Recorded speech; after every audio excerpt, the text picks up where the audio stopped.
Alors, comment fait-on pour décrire le mouvement d'un objet avec une précision absolue? Eh bien, la physique a son propre langage pour ça, et ça s'appelle la cinématique. Dans cette analyse, on va construire ce langage ensemble, pas à pas. Prêt à plonger dans le vif du sujet? Voilà notre programme. On va commencer par la base, hein. Qu'est-ce que la cinématique? Ensuite, on verra comment localiser un point dans l'espace, puis comment ajouter le temps dans l'équation pour calculer le mouvement. Après ça, on s'attaquera à un cas un peu plus tordu. Qu'est-ce qui se passe quand notre point de vue bouge lui-même? Et on terminera avec des applications bien concrètes.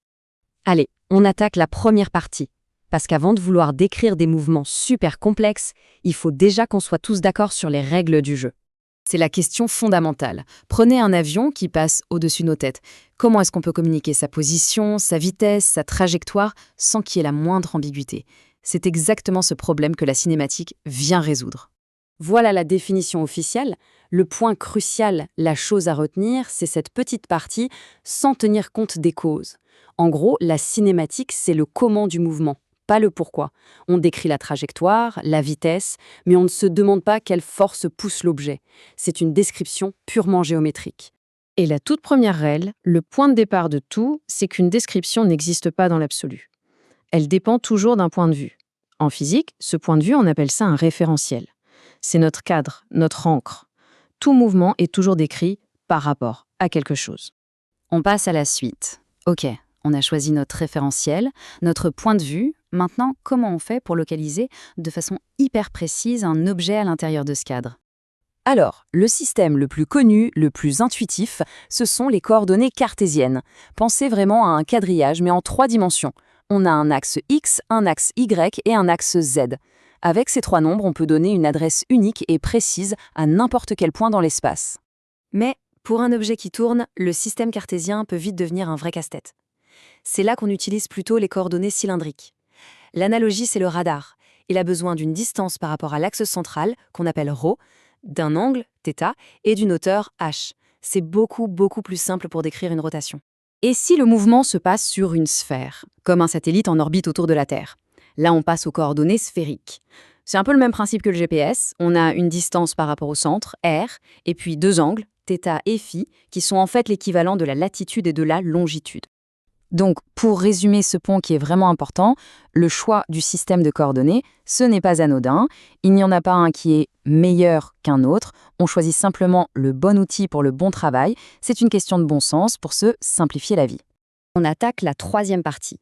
Maintenant qu'on sait parfaitement localiser un objet, on va rajouter l'ingrédient qui change tout, celui qui transforme une position statique en mouvement, le temps. Alors, la vitesse. Attention, en physique, ce n'est pas juste un chiffre sur un compteur. C'est ce qu'on appelle un vecteur. C'est la dérivée du vecteur position par rapport au temps. Ça veut dire quoi? Ça veut dire que la vitesse nous donne 2 informations. À quelle allure la position change, mais aussi, et c'est crucial, dans quelle direction elle change. Et si c'est la vitesse elle-même qui change, à ce moment-là, on parle d'accélération. C'est tout simplement la dérivée du vecteur vitesse. Et là, il y a un truc super intéressant. Une accélération, ça peut vouloir dire 3 choses. Soit on va plus vite, soit on va moins vite, soit on change simplement de direction, même si on garde exactement la même allure. Tourner, c'est accélérer. 4e étape. On a posé toutes nos bases. Maintenant, attention, parce qu'on arrive à la partie la plus déroutante, mais aussi la plus fascinante. Que se passe-t-il quand notre référentiel, notre propre point de vue se met à bouger? L'exemple classique pour comprendre ça, c'est celui du camion.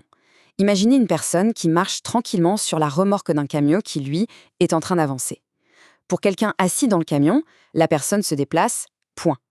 Mais pour un observateur qui est sur le bord de la route, le mouvement est bien plus complexe. C'est la combinaison de la marche de la personne et de l'avancée du camion. Pour analyser ça proprement, on décompose le mouvement en 2 parties.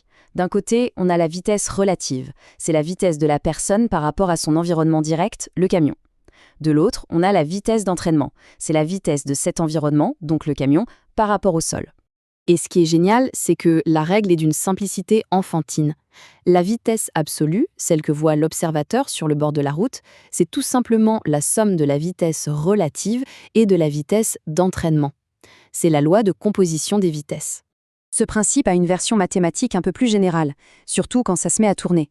L'idée de fond, c'est que la variation totale d'un vecteur vu de l'extérieur, c'est sa variation locale à l'intérieur du repère qui bouge, à laquelle on ajoute la variation qui est causée par le mouvement du repère lui-même. C'est vraiment la pierre angulaire pour comprendre tout ce qui tourne. Allez, 5e et dernière partie. Tout ça peut paraître un peu abstrait, mais les conséquences de ces lois sont absolument partout autour de nous. On va voir le résultat concret de tout ça. Le meilleur exemple de référentiel en mouvement qu'on connaisse, c'est tout simplement la planète sur laquelle on vit. La Terre tourne sur elle-même. Et cette rotation, quand on la combine avec le mouvement d'un objet à sa surface, ça génère une accélération qu'on dit fictive, mais dont les effets sont, eux, bien réels. C'est l'accélération de Coriolis. Et ces effets sont juste spectaculaires. C'est à cause de Coriolis que les ouragans tournent dans un sens dans l'hémisphère nord et dans l'autre dans l'hémisphère sud. Les militaires doivent en tenir compte pour les tirs d'artillerie à longue portée. Ça influence les grands courants marins et ça peut même, sur des milliers d'années, influencer la manière dont une rivière va creuser son propre lit. Et tout ça, ça nous amène à une dernière pensée, une question un peu vertigineuse. Si tout mouvement est relatif à un point de vue, et que ce point de vue est lui-même en mouvement par rapport à un autre qui est lui-même en mouvement, est-ce qu'il existe un point d'ancrage final, un référentiel vraiment immobile, absolu, quelque part dans l'univers? La question, elle, reste ouverte.